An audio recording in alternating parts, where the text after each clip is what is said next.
கொடுக்க சொன்னீர், நீ சொல்கிறேன்னு கொடுத்தேன், இனிமேல் நான் எதுவும் சாட்சி கொடுக்குற மாதிரி இல்லை, எனக்கு ரொம்ப கஷ்டமாக இருக்குன்னு சொல்லிட்டு விட்டு அப்படியே ஓடுது. அப்புறம் அப்பப்போ சாட்சி நான் எனக்கு தெரிஞ்சது ரெக்கார்ட் பண்ணி அனுப்பிச்சிடுவேன், இல்லை டைப் பண்ணி அனுப்பிச்சிடுவேன், ஏதோ ஒரு ஊழியத்துக்கு. அப்படியே தான் போயிருந்தது. 2025 இதே மாதிரி பெரிய காரியம் என் பொண்ணுக்கு அற்ப காசில், நான் நினச்சே பார்க்கல, யாருமே நினைக்க முடியாது, எங்கள் குடும்பத்துலேயும் வச்சுருக்க மாட்டான். இன்ஜினியரிங் சீட்டு அற்ப காசில் பெரிய வாசலை திறந்து வாங்கி கொடுத்துட்டார், பிச்சையாக போட்டார் என் பொண்ணுக்கு. என் பொண்ணு படிக்கிறான்.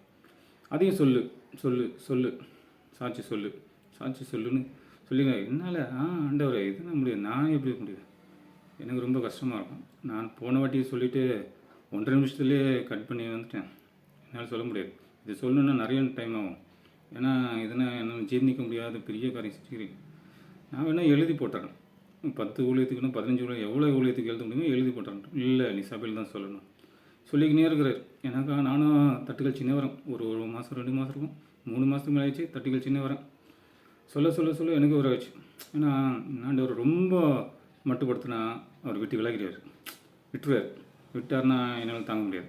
சரி ஆண்டவர் நான் சொல்கிறேன், ஆனால் ஒரு கண்டிஷன்.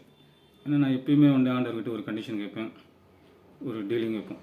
அதுதான் அதை வச்சு அதுக்கு கரெக்டாக இருந்தால் நான் போய் சொல்ல நான் எது வேணால் செய்வேன். ஆண்டவர் அதை கரெக்டாக எனக்கு சாதகமாக பண்ணி கொடுப்பார். அப்படி தான் எல்லா காரியத்திலையும் பார்த்துருந்துக்கிறேன். அதனால் ஆண்டவர்கிட்ட சொல்கிறேன், ஆண்டவர் நான் போய் சொல்கிறேன், ஆனால் என்ன நான் முழுமையாக சொல்லுவேன்.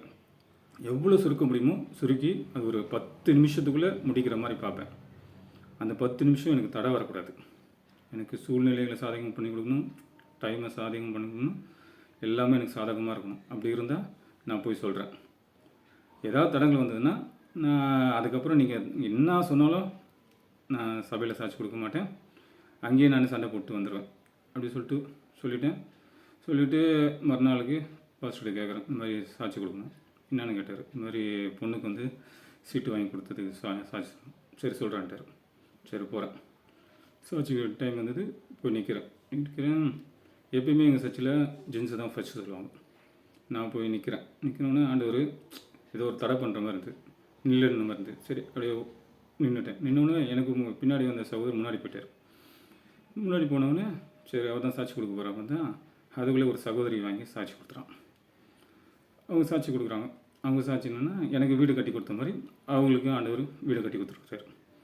அந்த சாட்சி சொல்கிறாங்க 5 நிமிஷம் ஆச்சு, 10 நிமிஷம் ஆச்சு, 5 நிமிஷம் ஆச்சு, 20 நிமிஷம் ஆச்சு, சொல்லி நேருக்கிறாங்க. அவங்க பொண்ணு சொல்லி ஒரு 25 நிமிஷம் இருக்கும். எனக்கா சரி ஆண்டவர் ஏதோ கிரியை செய்கிறாரு சொல்லிட்டு அமைதியாக இருக்கிறேன். அவங்க சொல்லி முடிச்சுட்டு போனாங்க. அப்புறம் இன்னொரு சகோதரி சொன்னாங்க, அவங்களுக்கு கொஞ்சம் டைம் எடுத்துக்கினாங்க.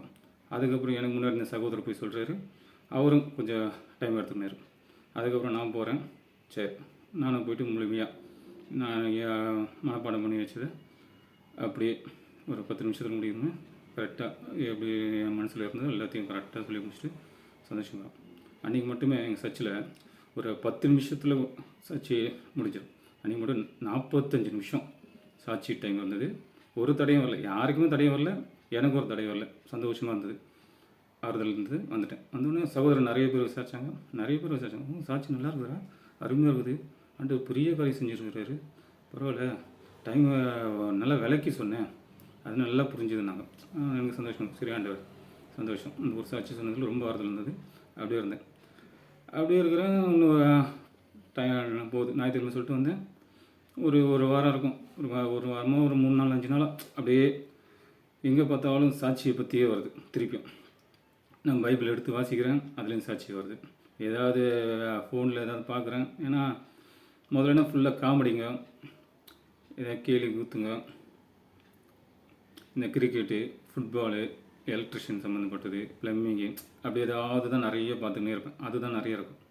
ஆனால் இந்த ஒரு 20 நாளாக வெறும் பாட்டுங்க, வசனங்க, யாருன்னா மெசேஜு, அதையே நிறைய பார்க்குறதுல அதுதான் ரொம்ப இருந்தது. அதான் வந்து ஏன்னா நம்ம எது பார்க்குறோமோ அதுதான் நம்மளை உணரும். அந்த டைம் பாஸ் என்ன பண்ணதெல்லாம் வெளியே போயிடுச்சு.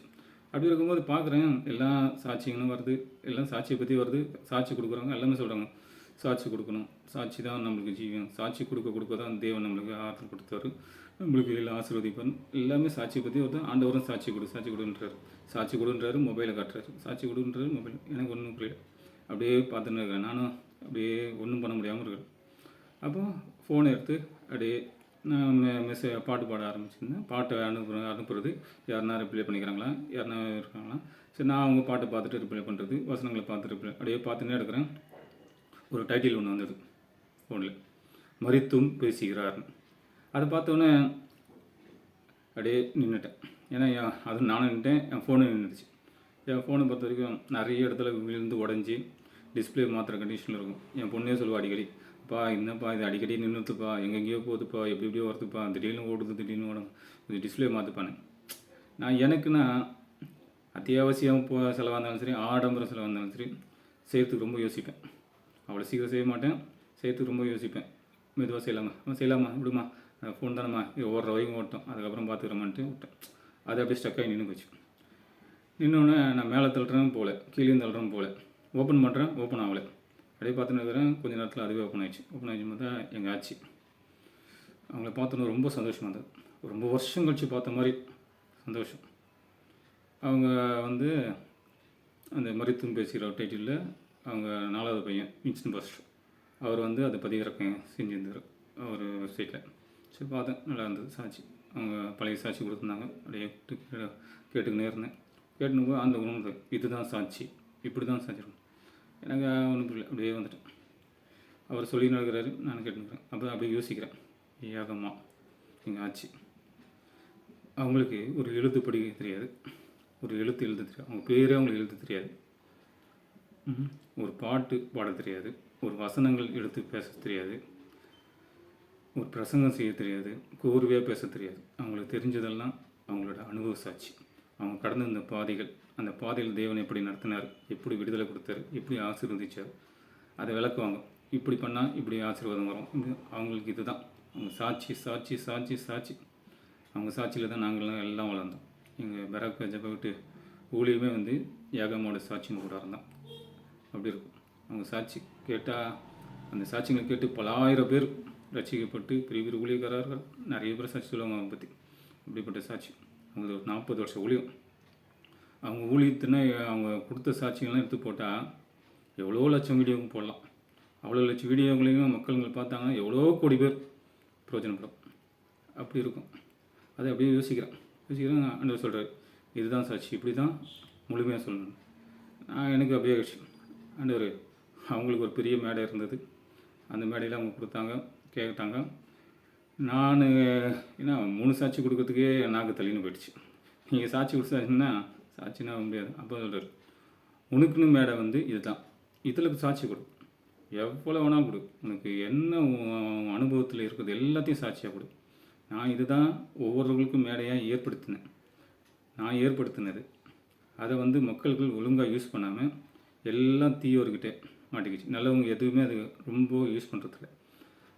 தீயவர்கள் தான் அதை யூஸ் பண்ணி எல்லாத்தையும் கலப்பு, வீசித்தனம், மூர்க்கம், அப்படி கழிப்பு, கொண்டாட்டம், அப்படி தீமைகளையே பரப்பி இந்த மீடியாவே, இந்த வலைதளத்தையே ஃபுல்லாக பாவத்தில் மூழ்கி வச்சுருக்குறாங்க. இதை யாரும் ஒழுங்காக யூஸ் பண்ணி ரொம்ப கஷ்டம்.